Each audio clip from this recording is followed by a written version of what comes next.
Simon Montlake Yes, from Simon. Forbes magazine. You just mentioned there my first question, which is about Israel. I mean, you've mentioned it many times this evening. A very simple question. If your coalition were to win power at the federal level, what would you do about Malaysia's non-relations with the state of Israel? Are you prepared to recognize Israel? You know, what would you do with that regard? And the second question's slightly different. I mean, you mentioned the Arab Spring and, of course, the frustrations of young people, the desire for justice and for a voice, and clearly the old rulers have failed.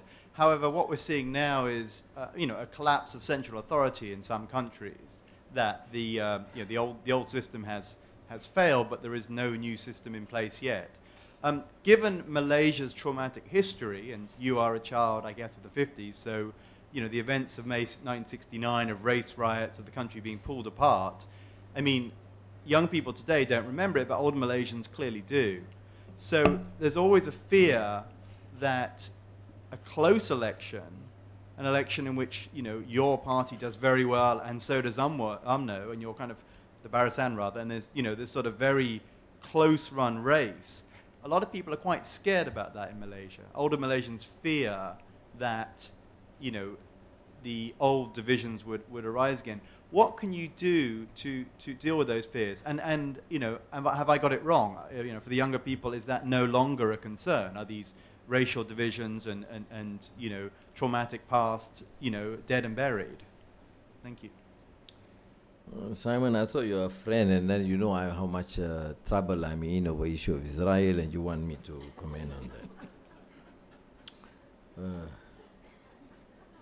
Now, I'll state this, that we must begin by stating that the legitimate aspirations of the Palestinian people must be respected.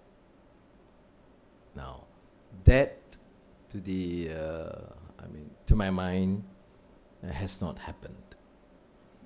So let us start with that and appeal to the international community, United States and Israel in particular, to respect this.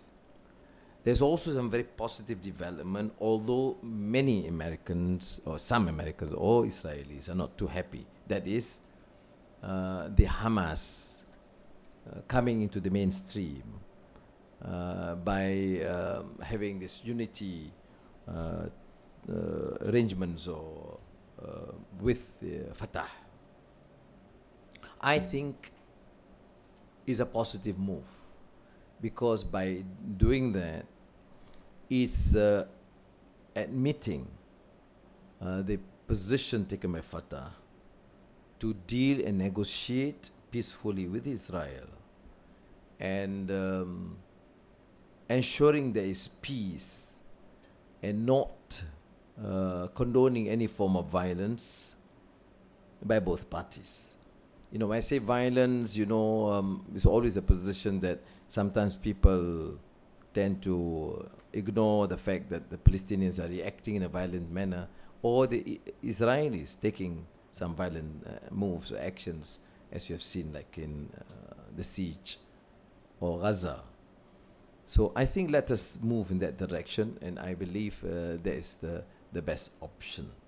Because if you have Fatah and Hamas in one, taking one position, negotiating with Israel, with international participation and pressure, that's the best resolution. It's a very complex, highly not only contentious but emotive position. I mean, you talk to them, it's difficult.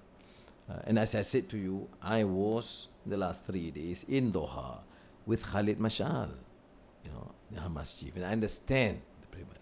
But I certainly see, and I was very supportive. I told him, I said, look, this is, probably I'm far out in Kuala Lumpur, but I said, look, to me it's a very realistic position, because then the moment they agree with Fatah, that means they have to withdraw substantially, radically from their earlier position.